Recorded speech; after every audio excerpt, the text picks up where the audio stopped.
Өздеріңізге белгілі, елімізде конституциялық реформа болып жатыр.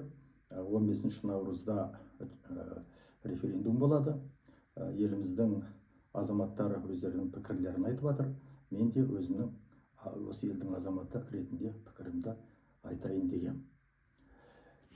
Енді өздеріңізге белгілі, елімізде әсіресе жекешелендіру кезінен бастап сыбайластық, жемқорлық мынау үш билігімізде де етек жайып тарап кетті. Енді сыбайластық, жемқорлықпен бірден бір күрес бұл демократияны дамыту.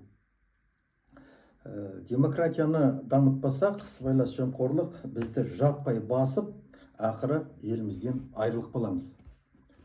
Сондықтан біздің қазіргі президент мына Қасым-Жомарт Кемелұлы демократияны дамыту проблемаларымен айналысып келе жатыр. Ол үшін ең бірінші саяси партияларды, солардың санын көбейту керек еді. Ол үшін мына проблема бардың, ол саяси партияларды құрған кезде әрбір облыста белгілі бір мөлшерде мүшелері болу керек. Сол деңгейге жете алмайтын. Сол деңгейді заңдарға өзгерістер енгізіліп төмендетілді. Ол біріншіден. Екіншіден, көп партиялар 7 парламентке өту үшін 7% межені өте алмайтын. Сол межені 5%-ға азайттық. Енді үшіншіден, уақыт өте келе белгілі болған бұл мәселе біздің парламент 2 палатадан тұратын, Сенат және Мәжіліс. Сенатта 50 депутат, оны мына президенттің жарлығымен тағайындалатын. Соның 5-еуі мынау халық ассамблеясының ұсынысымен. Бірақ Сенат кезінде қажет болса дағы, уақыт өткеннен кейін тарихи өзінің жұмысын бітіріп, рөлін атқарып, енді мына біздің бүгінгі өмірге, мына сыбайластық, жемқорлықпен күресуге әлсіздігін көрсетті. Енді Сенатқа әрбір облыстардан және республикаға бағынышты қалалардан 2 депутатты мәслихаттары жіберетін. Өздерінің қызметтеріне байланысты бұнда әртүрлі мамандар жіберілетін. Қазір мен қарап шықтым, осы соңғы 49 депутатты. Бұнда әртүрлі мамандықтар: инженер, химик, технолог, инженер-строитель, зооинженер, медицина, инженер-землеустроитель, врач-педиатр, журналист, тағы мамандықтар. Ал заңгерлер 3-4-ақ. Сондықтан мына Сенатты алып тастап, оның 47 депутатының орнын құрылтайға, яғни бір палаталық жүйеге көшуімізге осы біздің президент бастамасы болды. Сөйтіп, Мәжілісте 98 депутат болса, оған Сенаттан келген 47 орынды қосып, барлығы 145 депутат болады. Әрине, біздің президентіміз айтып атқан, енді осылай 145 депутат болса, сапасында өзгерту керек. Кем дегенде мен ойлаймын, бір 50-60% заңгерлер болу керек деп ойлаймын. Енді осылай біз құрылтайды біздің президентіміз бастап күшейтіп күшейтеміз. Оның үстіне 2022 жылы 15 маусымда Қасым-Жомарт Кемелұлының жарлығымен азаматтық қоғамды дамыту мақсатында бүкіл ұлттық құрылтай құрылған болатын. Сол құрылтайдың 4 отырысы өтті. Сол 4 отырысқа біздің Қазақстан халқының элитасының тұлғалары жиналып, әртүрлі мәселелер көтерілді. Осы құрылтайлардың арқасында 26 жаңа заң қабылданды. түрткі болды осы құрылтай. Сөйтіп 5-ші құрылтайда біздің президент мына 126 адамнан тұратын қазақ халық кеңесін құруды ұсынды. Сөйтіп одан кейін тағы да мына депутаттардан, одан кейін жаңағы құрылтай мүшелерінен өте бір көп ұсыныстар болып, осының бәрі конституцияға енетін болды. Бұл дін туралы, бұл адамдардың құқығын қорғау туралы, тағы басқа проблемалар. Сөйтіп парламенттік реформа конституциялық реформаға ұласты. Осылай конституция өздеріңіз білесіздер дайындалып, ол сол 2019-дан келе жатқан жұмыс қой. Ақыры осы жаңа конституцияның мына жобасын қабылдау 15-ші наурызға белгіленді. Енді бұл конституциялық жобаға кейбіреулер қарсы пікірлер айтуда. Мен кейбіреуін айтып өтейін. Бірінші,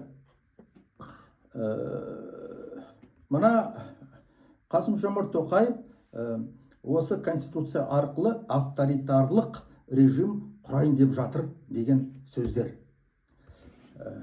Болған мен келіспеймін. Себебі авторитарлық режим ол бір адамның басқаруы.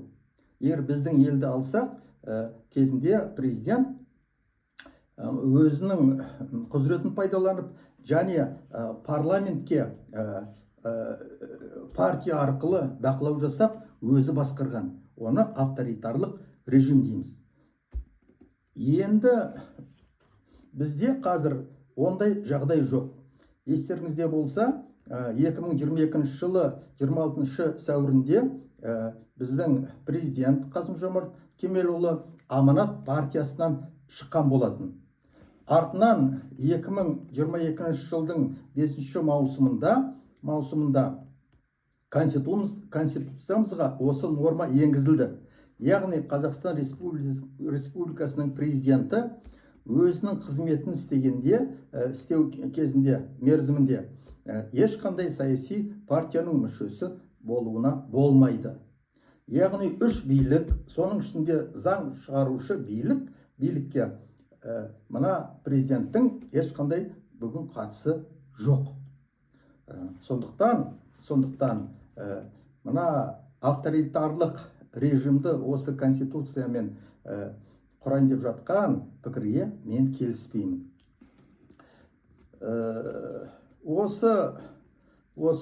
Одан кейін кейбіреулері айтып жатыр.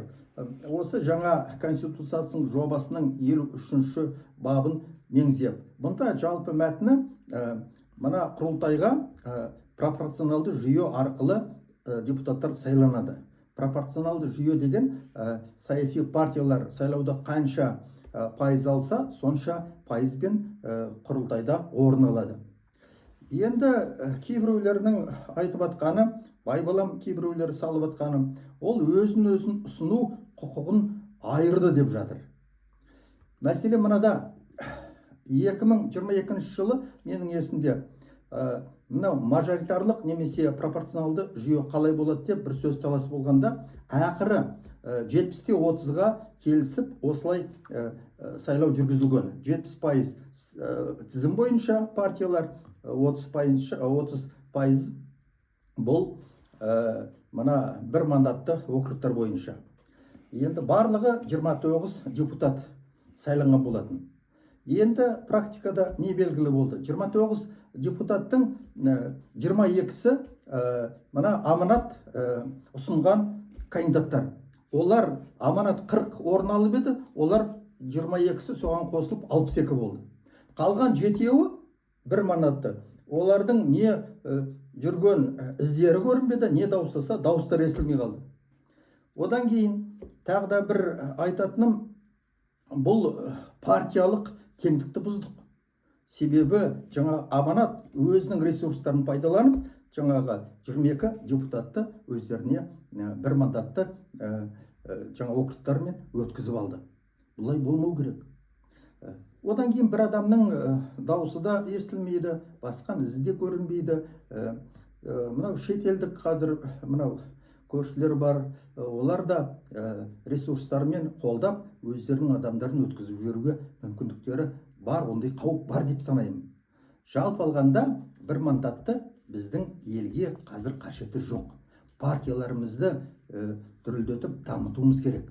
Осы үшін біз жаңағы 2 жыл, 3 жыл жаңағы өзіміздің практика көрсетті. Ненің дұрыс, ненің бұрыс екен. Ешқандай құқық бұзушылық жоқ. Егер адам саясатпен айналысқысы келсе, партия құрсын, қоғамдық қозғалыс құрсын. Біздің конституция оған мүмкіндік береді. Ал құрғысы келмесе, партиялар көп.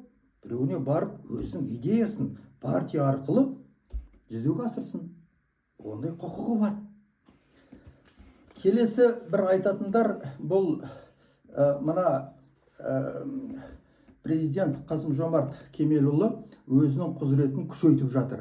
Барлық 10-11 лауазымды өзі тағайындайды дейді. Мен айтам, айналайындар, бізде президенттік республика. Президенттік республикада президент тағайындайды үлкен лауазымдарға. Ал парламенттік республика болса, парламент тағайындаушы еді. Және президенттік республика болғанда мынау партияларымыз әлсіз. Сондықтан президент тағайындайды. Ана қаңтар көрсетеді ғой. Қандай әлсіз партиялар үндері шықпай қалды, көрінбей қалды. Ал елді кім қорғайды? Егер төңкеріс болса. Сондықтан мен ойлаймын, оның бәрі дұрыс жасалған. Бізде президенттік республика. Оны біз конституцияда бекіттік. Президенттік республиканы біз ойлап тапқан жоқпыз ғой. Ол халықаралық практика. Келесі қазақ тілі туралы. Қазақ тілі. Мына 7-ші бұрынғы конституцияда 7-ші баптың, қазір 9-ші бап айтатын пікірлер 2-ші, осы 9-ші баптың 2-ші тармағын алып тастау. Мен оған келіспеймін. Жалпы 7-ші және қазіргі 9-ші бап туралы мен өзім пікірімді айтқанмын. Ең бірінші заңгер ретінде түсініктеме бергенмін. Ең бірінші менің ұсыныстарым қылмыстық кодексте бап қарастыруымыз керек. Екіншіден тіл туралы заңға өзгерістер енгізуіміз керек. Оны қолдарынан келсе депутаттарымыз істеу керек. Ал оны конституциялық сотқа бере ме, заң тіл туралы заңды әлде өздері қабылдай ма, енді ол жағын мен білмеймін. Жалпы 9-ші бап мына біздің қазіргі еліміздің мүддесіне дәлме-дәл келіп отыр деп санаймын. Келесі бір айтылатын мәселе Қасым-Жомарт Кемелұлының ұсынысымен 1995 жылға өзгерістер енгізілген. Ол президенттік бір адам, президент тек қана 7 жылдық бірақ мерзімде болуына құқысы бар деп. Осы нормада біздің жаңа кодекске енгізілді. Мен үміттенемін, қазіргі президентімізде, болашақта президенттерде осы норманы сақтайды деп. Енді кейбір адамдар қарсымын дейді, тіпті айтатын, олардың ешқандай фактілері жоқ, пікірлері жоқ. Ана әлеуметтік желіде қайта кезінде 2005 жылдары болу керек, біздің мына ғарышкер батыр Тоқтар Әубәкіровтің айтқан сөздерін қайта көрсетіп жатыр. Оны міне қараңыздар. Нельзя Конституцию превращать в черновик ученика 4 класса. Это не беда наша, народа, что некоторые действительно там не имеют выше 4 класса ничего. Но как же так? Захотел один человек что делать? Меняем. Надо, значит, оказывается, недостаточно поменяли. Еще меняем. Так мы Конституцию превратили в ничто. Ведь сейчас стыдно даже перед кем-то из зарубежных государств говорить, что у нас есть Конституция. Я стыжусь этого. Бұл Тоқтар Әубәкіровтің айтқан пікірі, бұл кісінің пікірі. Мен келісейін, келіспеймін, бізде демократия. осындай пікір айтты деп, ол кісінің тонын ешкім шешіп алмаған болар деп мен ойлаймын. Бірақ та біз неге қорқуымыз керек, ұялуымыз керек? Мына француздар, мына билікті үшке беру теориясының отаны Францияда 17 конституция қабылданған. Ең соңғы конституция мына Саркози кезінде қабылдаған. Не Саркози президент, не француздар ұялмады. Мына жанымыздағы Қытай 1949 жылдан 1982 жылға дейін 4 конституция қабылдады. 33 жылда. Қытайлар ұялмайды. Ал біз неге 34 жылда 3-ші конституция қабылдап жатып, біреулерден ұялуымыз керек? Бұл конституция бізге, біздің болашақ ұрпақтарымызға қажет. Егер де мына сыбайластық, жемқорлықты жеңу үшін демократияны дамытуымыз керек. Ал демократияны дамыту үшін осы конституция бізге қажет. Сондықтан мен ойлаймын, осы 15-ші наурызда біздің халық бір үйдің адамындай сайлауға барып, бәріміз жұмылып, осы конституцияны қабылдаймыз деп. Ар жағын енді өмір көрсетер.